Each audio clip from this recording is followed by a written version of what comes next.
What is good, guys, man? Thank you for tuning back into the channel, man. If you're new, make sure you hit that sub button down below to be notified for every single video that I do drop, man. Um, this woman, Jackie Hill Perry, I just started looking at her probably about last month, and we're about to get her vision of her testimony, how God saved her, man. But we're gonna watch it straight through. Y'all comment down below exactly what y'all think about her testimony, man. And listen, man, let's go ahead and get into the video. I like the way my camera looking right now, man. The HD. I like the way it's looking. But let's get into it, though. I was born June 21st, 1989, and I was born to in a single parent household. I think that already kind of established a bit of confusion in me just because I didn't have a father figure. My dad was very inconsistent. He would come into my life in seasons and then come out of my life. And so my entire framework of men for a long time was that men were not to be trusted, that men said things that they did not believe, that men did things that they did not really want to do, specifically when it related to me. I was introduced to pornography around the age of 5 or 6. I ain't gonna lie, man. The way she's starting off, bro, I can definitely relate to the father figure not being around, being introduced to pornography and stuff like that. Two of them things you just said, man, just definitely just triggered me all immediately. But let's get back into it, man. Definitely gotta hear this. And I was molested around the age of 7. So you have to understand that Wow, that's now crazy. I'm not only fatherless, but I'm also being introduced to sexuality in its perverted form. I'm being introduced to sexuality in a way that makes it seem as if sexuality is to be outside of marriage, but also that it means that it's to be an objectifying thing, that it has no dignity attached, that it has nothing to do with glory, and it has nothing to do with Jesus. It's just people doing what they want to do. And so I'm already having kind of a confused perspective when it comes to sex itself. I think that's why our generation, or millennials, if you will, I think that's why we're kind of jacked up now, is because we have been introduced to sexuality in a distorted form. And so now when people tell us that sex is beautiful within marriage between one man and one woman, it sounds confusing. It doesn't sound as beautiful because that wasn't the original way we learned about. Yeah, she is so very true when it comes to that. I know I said I was gonna watch it all the way through, but I want to talk about that because yes, a lot of people have perverted sex. You know what I'm saying? Sex is definitely pushed this generation heavy a lot. You know what I'm saying? It's like this whole word is over sexualized and it's not used for marriage or anything like that. We're not out here supposed to be spreading our seed to everybody, you know what I'm saying? And that's why it's very important for men and women to choose one person that, you know, to have sex with, you know what I'm saying? But make sure marriage is in the picture before anything. And that's why God said, man, you know, you gotta choose one person, marry one person, because there's a lot of people having children out of wedlock. You know, a lot of divorces going on. You know what I'm saying? This is why men go through a lot when it comes to the court system and stuff like that. You know, because we making all the wrong decisions, making all the wrong moves, man. You know what I'm saying? And we're not doing things that God intended us to do. You know what I'm saying? So she is definitely right on that. It's definitely over sexualized, and sex is not. It's not. It just get passed around, man. It's not like looked at as special, as sacred, you know. And you create a lot of soul ties just by having sex with multiple people and carrying on other people's energies, other people's problems and stuff like that, you know. And a lot of people, they laugh at that because they say you want to wait till you get married to have sex and stuff like that. But I'm gonna tell you, anybody that's waiting around, man, waiting until you find that special someone, there's no problem in waiting. Do things that God intended you to do so you can be able to enjoy that relationship with that special person, because once you continue to have sex with multiple people and stuff like that, that's why you have so many problems going on within the society. Like I said, a lot of divorce and stuff going on, a lot of cheating going on, because we're not waiting for God to give us that person we're truly meant to be with. You know what I'm saying? And anytime we get into relationships, sex is, you know, it's the biggest thing ever. You know what I'm saying? But what about, you know, how they are inside, their personality? You know what I'm saying? You know, are they closer to God? You know what I'm saying? God got to be the foundation, man. But let's get back into what she was saying, though. in the first place. And so that's where I came from. Growing up, I also had gender confusion. So I felt in myself that I wasn't supposed to be a woman. It felt as if this body was not my own. It felt like this body was a bit strange. I felt more comfortable being in masculine positions and doing masculine things. And honestly, to be frank, I believe the culture has assisted us in this kind of confusion, because for too long it has made femininity and masculinity things that are not biblical. For somebody like me who doesn't like pink, who doesn't wear purses because I don't like extra baggage, I would prefer to have my debit card and my phone in my back pocket. I have been told growing up that that made me a tomboy, that made me less than feminine. And so now when people start to question themselves, what they're questioning is things that wasn't even non-feminine in the first place. And so I was just confused. And so I went to church with my aunt. My mother is not a believer, and so I didn't go to church with her, but I went to church with my aunt every weekend who was. And the thing about my aunt that was crazy is that it was just weird to be, Christians are weird. I'm sure y'all know that. Jesus was writing on the ground, while people was telling people to stone people. It's like, why are you writing on the ground, bro? Like, what are you doing? My aunt was a clear contrast to my mother. And I remember there were two situations where I saw how Jesus makes people different. The first situation was we were at a thrift store because she really loved thrifting. And this lady, I guess, cut her off. Something happened in traffic where the lady got mad at my aunt, and she just started to cuss my aunt clean out. My aunt, just this sweet lady with like a dress down to her ankles that listened to gospel all the time. She's just like, God bless you, God bless you, God bless you. And she meant it. And I was so confused. I'm like, this lady is talking to you crazy, and you just talk about some God bless. You need to curse her out too. I don't understand how you just gonna let somebody disrespect you. But Jesus had changed her. The second situation was, I remember I would be at our home, and she would be singing the Psalms. And as a 6-year-old, I'm like, why are you singing a song that doesn't rhyme?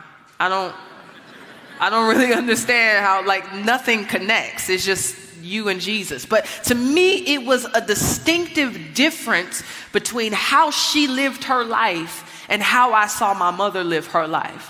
Where to me, it began to do something in my own conscience and in my own heart where it's like, man, God really does make people different. He really does change people. But while being in church, I still had these affections for same-sex or these same-sex desires. I still felt in and of myself that I was not who I thought I was supposed to be. But the way they talked about my struggles from the pulpit made me feel like I wasn't too free to confess that. It seemed as if it was discussed in such a way where if I was to be open about how I felt, that it would be met with stones and not grace. It felt as if the church was not a safe place for me to be free about how my mind was thinking and how my soul felt. It felt as if I was a leper. It felt as if hell must have had a special place for me specifically. Like, that's how I felt. Like, I'm going to go straight to hell, and they just going to have a VIP just for Jackie Hill Perry right there. But I think God was faithful in developing my conscience in such a way that though the church may not have met my feelings in a way that felt safe, I still felt as if how I felt wasn't clearly right. So high school comes, that's when I got completely ratchet. I think high school, if you don't have the Holy Spirit, high school just turns you into somebody else.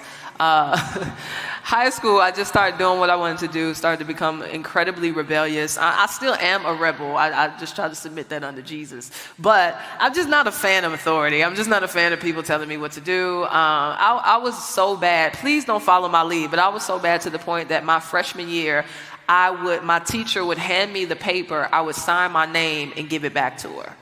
And she was like, you didn't do anything. I signed my name. Like, you didn't, I don't get an A for effort. Like, I just thought like she should give me a sticker or something.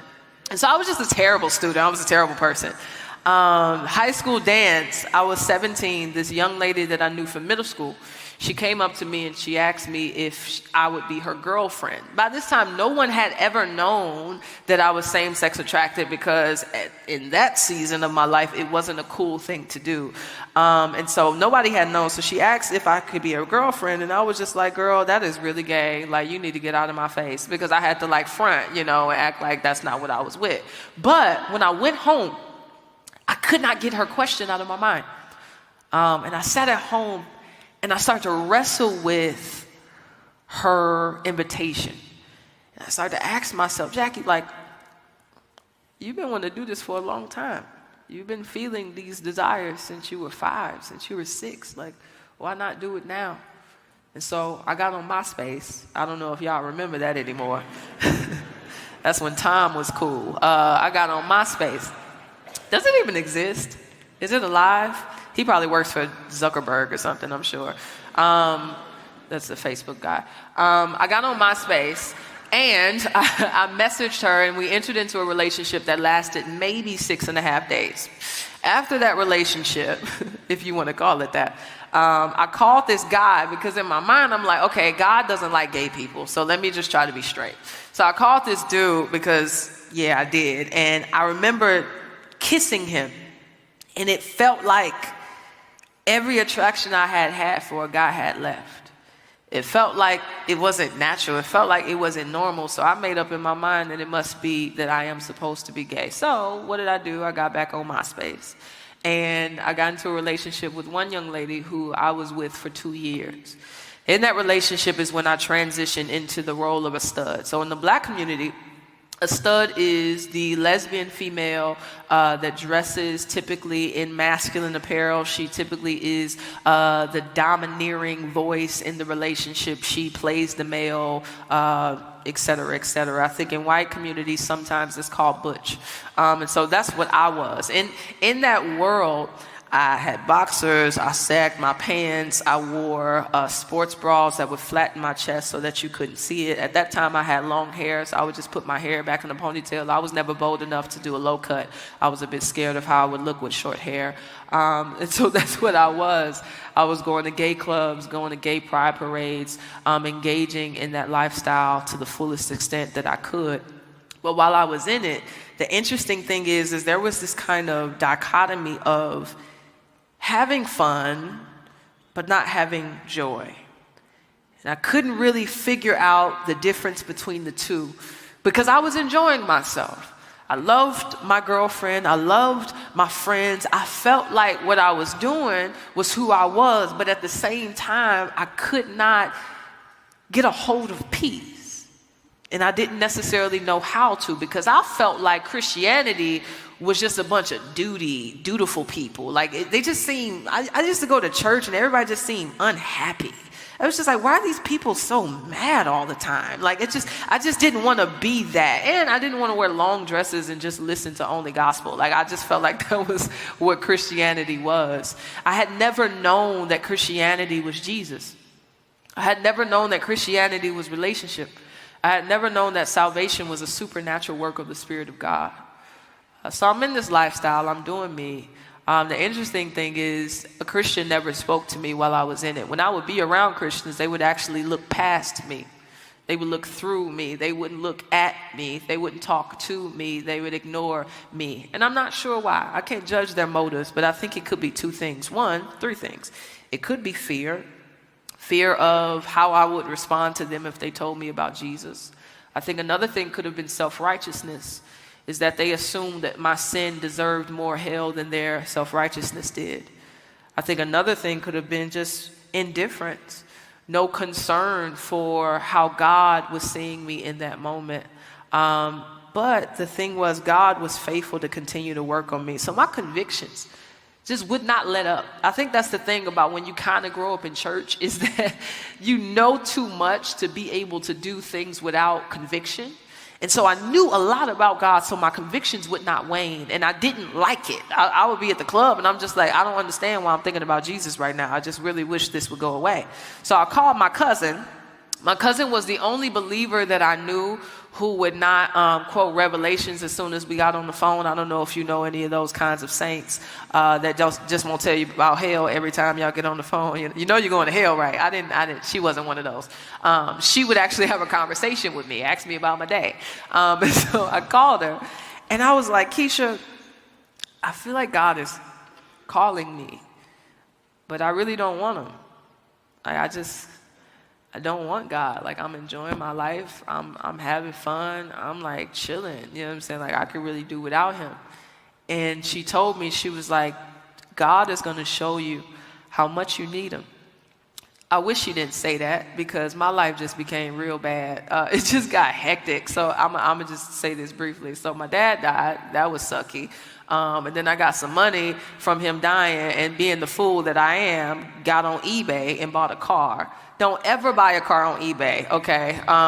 Just don't do it. So I got on eBay, bought a car, had that car for about 4 weeks, and then it got towed. Didn't have enough money to get it out the tow shop, and then I got arrested because I used to steal. And so it just was terrible. Like, it was just like my life was just becoming ridiculous. And it felt like God was just making my life horrible for me to take notice of his goodness, for me to pay attention to him. And I think it's a mercy, because there are some people who are living wicked lifestyles, and they are in lives full of prosperity where they don't even have the opportunity to pay attention to God. And so I think that my life being a little bit hard was God's goodness towards me. October 2008, I'm 19. And I'm in my bed. I wasn't at a church. I wasn't at a conference. There was no altar. Once again, I wasn't going to church. And I was in my bed. I was probably watching Making the Band or something really irrelevant. And I felt God speak to my heart and say that the girl that I was with would be the death of me. It was deep, because I felt as if he wasn't just saying that lesbianism would be the death of me, but that my life would be the death of me. I think a lot of times when we have this conversation about homosexuality, one thing we forget is that homosexuality is only a piece of the problem. I'll explain. One time, when my testimony came out, this girl, she messaged me, and she went off on me and saying that I was being judgmental, being bigoted, et cetera, and that God was okay with her lifestyle. And I asked her, I said, if lesbianism wasn't even an issue for you, would God still be pleased with your life? Would you still be reckoned holy and righteous? And she said, no. That question, what it does is it identifies that lesbianism is not, or homosexuality is not the main problem. The problem is sin. Sin is the problem. Homosexuality is a leaf on a tree of sins. And so on that tree, you might have liar, you might have lustful, you might have pride, you might have unrighteous anger. But what needs to be dealt with is not plucking off one sin. That's why you have some people that say, I asked God to make me straight and he didn't. The problem is you asked God to save you from one thing and not to save you from all of you. That was the problem. And so what needs to happen is that God needs to get a hold of the root. God needs to get to the root of the tree, change the tree through regeneration and sanctification and salvation, so that the leaves now will bear fruit, where you will see joy and peace and self-control and all of the things that the fruit of the Spirit will produce. And so in me, I noticed that I had a big issue with the Lord. So I started to compare the costs. I started to think about everything that I loved and their consequences. So I thought about, okay, I'm gay. I think it's been clear that God don't like that. I done heard that all my life. Okay, that's not good. Oh, I really like getting drunk. Man, that's a sin too. Dang. I don't honor my parents. Man, Old Testament was very clear that that's not okay with God. Oh, goodness gracious, I'm a thief. Hell, wow. Like, I was just like, everything I loved was terrible. And what I saw was everything that I had affection for, everything that I enjoyed, everything that I did naturally, that at the end of the day, it wasn't worth it. So I started to have this conversation with God, and I was like, God, I hear what you're saying, but I don't want to be straight. Like, that's just not something I want to do. And that disposition of heart that I had is typical, where if you meet those who are same-sex attracted, you will hear, if you preach Jesus, what they hear you say is be straight. When in reality, Jesus is not calling us to heterosexuality, he is calling us to holiness. But it's hard to hear the difference. Hear me, heterosexuality is not the goal per se. Holiness is the goal, because once I get to know Jesus, then he works out all the rest, right?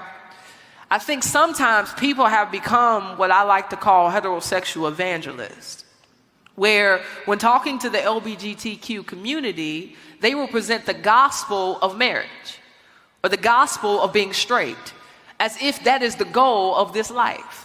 As if when we get to heaven, we will have marriage between man and woman. Marriage won't exist. What will exist is the lamb and the church. Will exist in the bridegroom and the bride. So we can't preach marriage. We need to preach Jesus. So what I came to see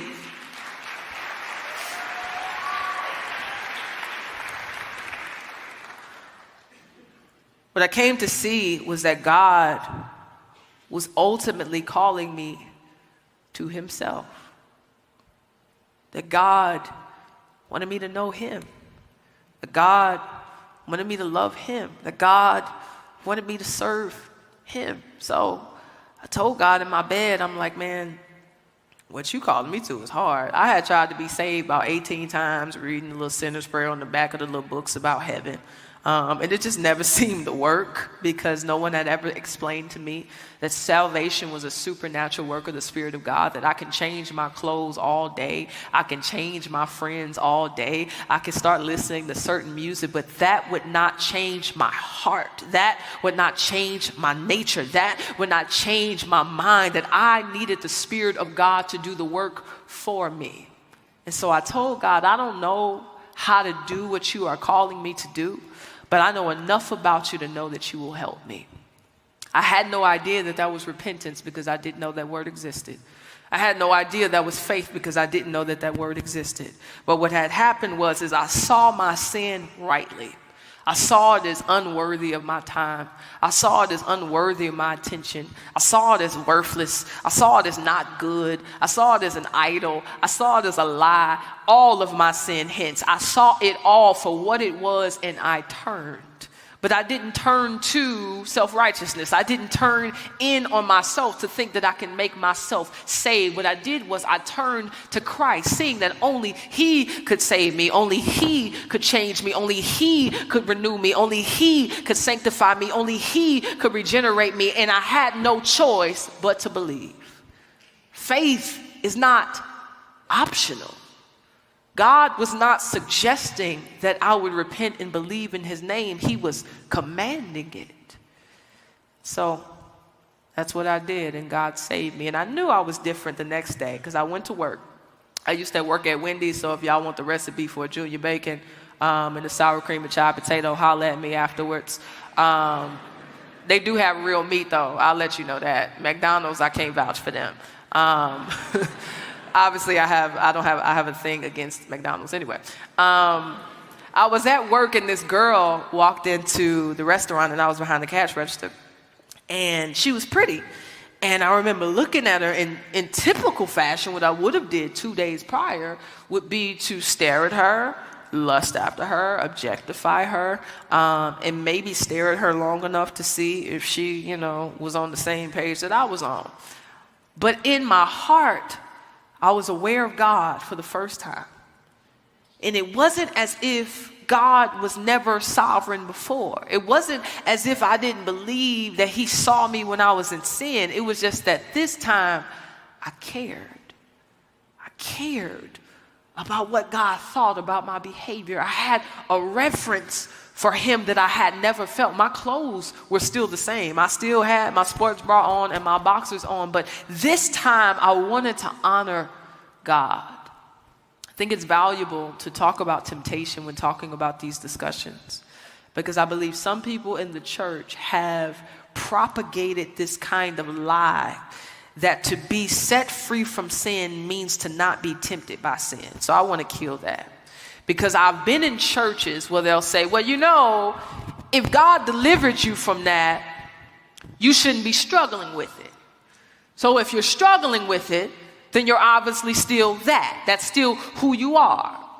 The truth of the matter is that can't be true considering Jesus. Considering that it says that he was tempted, yet without sin. And so now, if Jesus was tempted, yet didn't sin, then obviously temptation can't define deliverance. Then obviously temptation can't define my identity, but rather how I respond to it. And so being a believer means now that though I might be tempted, though I might still see beautiful women, though I might still want to lust after people, though I might still want to watch pornography, though I might still want to do things that are wicked in God's sight, now I have power. Amen, man. Powerful, powerful, powerful testimony, man. That's just this is a testament that God can take something broken and just make it brand new, man, and make it beautiful, man.